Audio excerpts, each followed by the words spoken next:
மீண்டும் உங்களை நாம் சந்திப்பதிலே மிக்க மகிழ்ச்சி அடைகின்றோம். நான் இலங்கையில் இருந்து பதுளை போதனா வைத்தியசாலையில் இருந்து வைத்தியர் கிருஷான் வேதநாயகம்.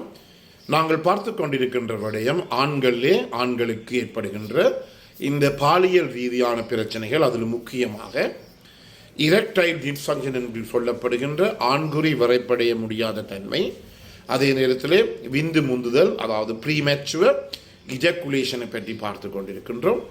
நேரடியாக தொடர்பு கொள்ள விரும்பினால் வெளியூர் என்பர்கள் 009477756245 மூலம் தொடர்பு கொள்ள முடியும்.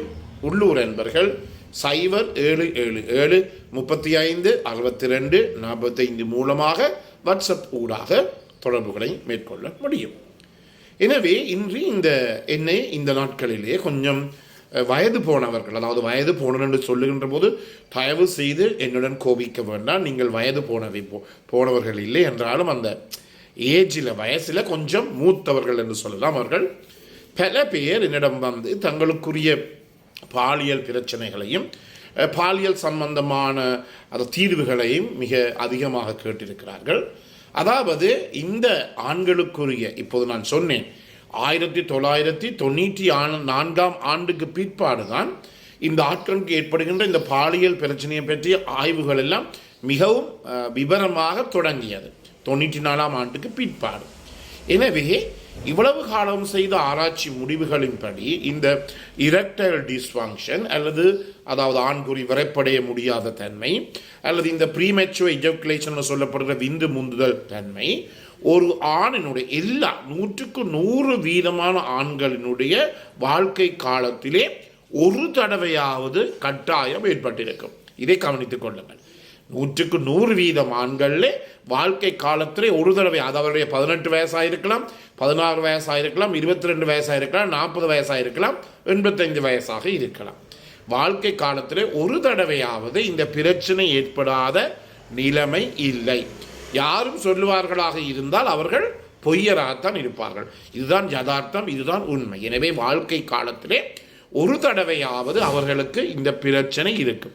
அதே நேரத்தில் இந்த சாதாரண தரவுகளின்படி 170% ஆண்களுக்கு இந்த 2 பிரச்சனையும், ஆண்குறி விரைப்படைய முடியாத தன்மை, அதே நேரத்தில் விந்து முந்துதல் தன்மை 170% ஆண்களுக்கு இருக்கிறது. இந்த வயசு கொஞ்சம் போக போக போக உங்களுக்கு தெரியும், எங்களுடைய உடம்பு கொஞ்சம் உடல் உறுப்புகள் எல்லாம் அவற்றினுடைய காலம் கூடிக்கொண்டு போகிற. உதாரணமாக ஒரு வாகனத்தை எடுத்துக்கொள்ளுங்கள். கொஞ்சம் காலம் அந்த வாகனம் 5 வருஷம் 10 வருஷம் போக போக போக அடிக்கடி ரிப்பேர் வரும், அடிக்கடி பழுது வரும்.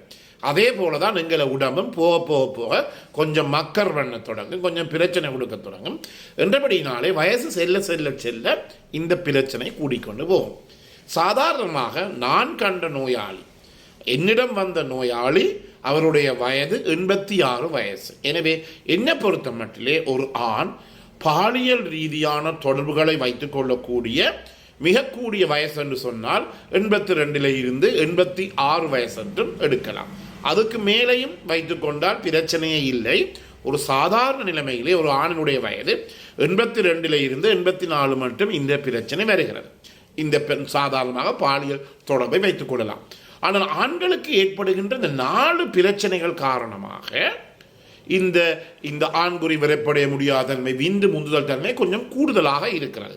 அதாவது வயசு போனவருக்கு ஏற்படுற 4 பிரச்சனை. முதலாவது என்று சொன்னால் அவர்களுக்கு வெட்கம்.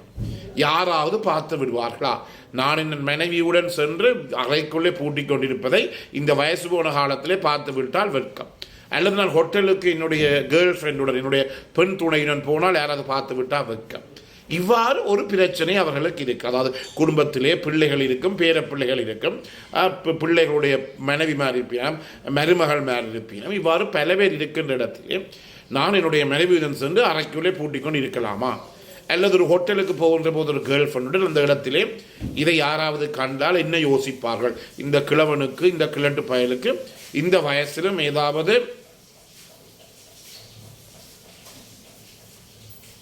தேவை இருக்கிறதா என்பதை அவர்கள் கேட்டுக்கொள்வார்களா என்று சொல்லி இந்த பிரச்சனை ஏற்படக்கூடியதாக இருக்கிறது. எனவே இதை அடிப்படையாக கொண்டு நாங்கள் என்ன செய்ய வேண்டும்? இந்த வயது போனவர்களுக்கு முதலாவது பிரச்சனை யாராவது பார்த்தால் அவர்களுக்கு வெட்கம் வந்து விடுமா என்ற பிரச்சனை ஏற்படுகிறது.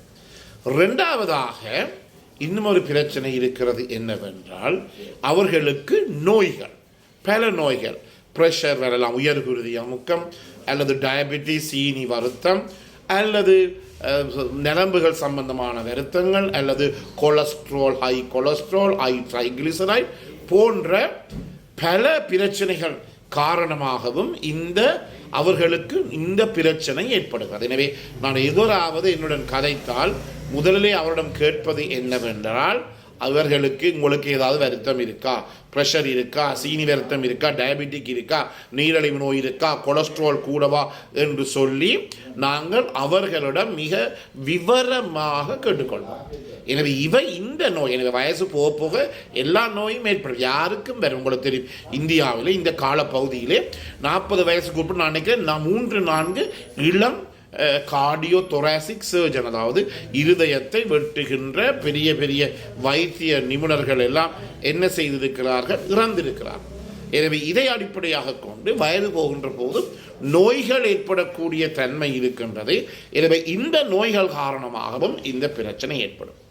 மூன்றாவதாக இவர்களுக்கு ஒரு உள்ளுக்குள்ளே ஒரு தாழ்வு மனப்பான், என்ன, என்னாலே வடிவாக என்னுடைய பெண் துணையை, என்னுடைய மனைவியை மகிழ்விக்க முடியாது எனப்படுகிற ஒரு எண்ணம் பேக்ரவுண்டிலே போய்கொண்டு என்றபடியினாலே அவர்களை அறியாமலேயே இந்த விந்து முந்துதலோ அல்லது ஆண்குறி விரைப்படைய முடியாத தன்மையோ ஏற்படக்கூடியதாக இருக்கிறது. இதை நீங்கள் கவனித்து கொள்ள வேண்டும். இனி முக்கியமாக இந்த பிரச்சனை இருக்கிறது. நாலாவது என்று சொல்ல போனால், இந்த வயது போனவர்களுக்கு ஏற்படுகிற பிரச்சனை என்றவென்றால் கொஞ்சம் உடல் பலவீனமாக போகிறது.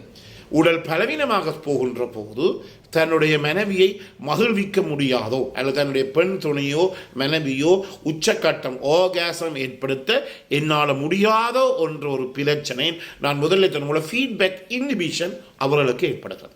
அவர்களுக்கு ஏற்பட்டால் அதன் பிற்பாடு அவருடைய துணையோ மனைவியோ அவருக்கு ஒத்துழைக்காத ஒரு நிலைமை வருகின்ற போது அங்கு அவருக்கு பாரதூரமான ஒரு தோல்வி ஏற்படுகிறது. நான் சொன்னேன், ஆண்கள் தங்களுடைய வாழ்க்கை காலத்திலே இந்த பிரச்சனை எதிர்கொள்ளாத ஒரு ஆணும் கிடையாது. வாழ்க்கை காலத்திலே ஒரு தரமாவது, அவர் 18 இருக்கலாம், 20 வயசாக இருக்கலாம், ஒரு தரமாவது தன்னுடைய வாழ்க்கை காலத்தில் இந்த பிரச்சனை அவர் எதிர்கொண்டுதான் ஆக வேண்டும். இதில் பொது நியதி, ஒருதருமே இதில் விதிவிலக்கு கிடையாது. வைத்தியர்களோ பெரிய வைத்தியர்களோ சின்ன வைத்தியர்களோ யாருக்குமே இது விதிவிலக்கு கிடையாது. என்றபடியினாலே இந்த வயதுவர்களுக்கு நான் சொன்ன இந்த 4-5 காரணங்கள் காரணமாக அவர்களுக்கு தன்னுடைய பெண் துணையுடன் இருக்க முடியாத ஒரு நிலைமை ஏற்படும். எனவே இதற்கு நீங்கள் என்ன செய்யலாம்? ஒரு வைத்தியர் துணை கட்டாயம் அணுக வேண்டும், மருந்து மாத்திரைகளை குடிக்க வேண்டும். இந்த மருந்து மாத்திரை ஒருபோதுமே பக்க விளைவுகளை ஏற்படுத்தாது. அது வருமா? இது சில பேர் என்ன சொல்லுகிறார்கள் என்றால், இந்த வயது போனவர்கள் எங்களுக்கு என்னுடைய வாட்ஸ்அப்பில் எல்லா மருந்துகளுடைய விவரங்களையும் அனுப்புவார்கள். சில பேர் மருந்துகளை படம் பிடித்து அனுப்பி, ஐயா எனக்கு நான் நினைக்கிறேன் இந்த மருந்து காரணமாகத்தான் எனக்கு இந்த பிரச்சனை, பாலியல் பிரச்சனை ஏற்பட்டது என்று சொல்லி சில பேர் தாங்கள் போய் தங்களுடைய வைத்திய கூட சண்டை கூட பிடித்திருக்கிறார்கள். அப்படி அல்ல. சாதாரணமாக இந்த மருந்துகளினாலே ஏற்படுகிற பிரச்சனை, நோய்களினாலே பிரச்சனை ஏற்படலாமே தவிர மருந்துகளினால் ஏற்படுகிற பிரச்சனை மிக மிக குறைவு. இப்போது நவீன மருத்துவ உலகத்தில் எல்லாத்துக்குமே சிகிச்சை இருக்கு. அது அடுத்த முறை பார்த்துக்கொள்வோம், அடுத்த மாதம் பார்த்துக்கொள்வோம், அடுத்த வருஷம் பார்த்துக்கொள்வோம், அல்லது இலங்கைக்கு வருகின்ற வருடம் இலங்கைக்கு வந்து பார்த்துக்கொள்வோம். இது எல்லாம் பிழை. எவ்வளவுக்கு எவ்வளவு மருந்து சிகிச்சை அளிக்க முடியுமோ பெற முடியுமோ உங்களுடைய குடும்ப வைத்தியரை அணுகி அல்லது எங்களையாவது அணுகி அதற்குரிய சிகிச்சையை நீங்கள் பெற்றுக்கொள்ள முடியும். இதுக்கு எப்போதுமே என்ன நோய்க்குமே மருந்து இருக்கிறது, அதுவும் இந்த பிரச்சனைக்கு நல்ல ஒரு மருந்து இருக்கிறது என்பதை கொஞ்சம் வயசு கூடினவர்கள் கொஞ்சம் கவனித்துக் கொள்ளுங்கள். எனவே இந்த நிகழ்ச்சி பிடித்திருந்தால் மற்றவர்கள் அறிமுகப்படுத்துங்கள், லைக் பண்ணுங்கள், ஷேர் பண்ணுங்கள். அதே நேரத்தில் யூடியூப்ல பார்ப்பவர்கள் பெல் சைன் அமர்த்தி சப்ஸ்கிரைப் பண்ணுங்கள். டிக்டாக்ல பார்க்க மறக்காமல் ஃபாலோ பண்ணுங்கள். பிறந்திருக்கின்ற நாள் உங்கள் அனைவருக்கும் இனிய பொழுதாகவே அனைவருக்கும் பொதுவான இறைவனை வேண்டி விடைபெறுகிறேன். நன்றி, வணக்கம்.